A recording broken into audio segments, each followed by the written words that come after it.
இந்த வருடம் ஃபோர்ப்ஸ் இதழ் உலகின் பணக்காரர்களின் பட்டியலை வெளியிட்டுள்ளது.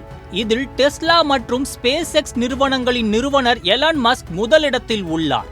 இவரின் சொத்து மதிப்பு 342 பில்லியன் அமெரிக்க டாலர். அதேபோல் ஃபேஸ்புக்கின் நிறுவனர் மார்க் ஜக்கர்பர்க் 2ஆம் இடத்தில் உள்ளார். அவரின் சொத்து மதிப்பு 216 பில்லியன் அமெரிக்க டாலர். இந்த பட்டியலில் இந்தியாவின் முக்கிய பணக்காரர் முகேஷ் அம்பானி 18வது இடத்தில் உள்ளார்.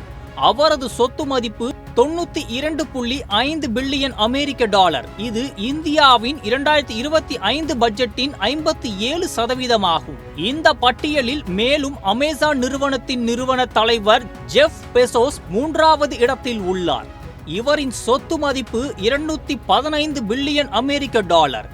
LVMH நிறுவனத்தின் தலைவர் பெர்னார்ட் அர்னால்ட் 4வது இடத்தில் உள்ளார்.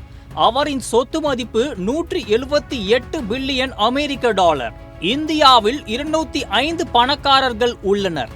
அதில் முக்கியமான பணக்காரர்களான அதானி 28வது இடத்தில் உள்ளார். இவரின் சொத்து மதிப்பு 56.3 பில்லியன் அமெரிக்க டாலர்.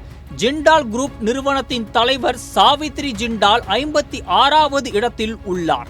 இவரின் சொத்து மதிப்பு 35.5 பில்லியன் அமெரிக்க டாலர். இந்த பட்டியலில் பெண்கள் குறைவாகவே உள்ளனர். மொத்தம் 3028 பணக்காரர்களில் 406 பேர் பெண்கள். இது 13.4% ஆகும். உலகின் மிகப்பெரிய பணக்கார பெண் அலிஸ் வால்டன். வால்மார்ட் நிறுவனத்தின் வாரிசு அந்த பட்டியலின் முதன்மை இடத்தில் உள்ளார். இந்த பட்டியலின் மூலம் இந்தியாவின் பொருளாதார நிலவரம் மற்றும் பணக்காரர்களின் நிலை உலகளவில் முக்கியத்துவம் வாய்ந்ததாக மாறி வருகின்றது.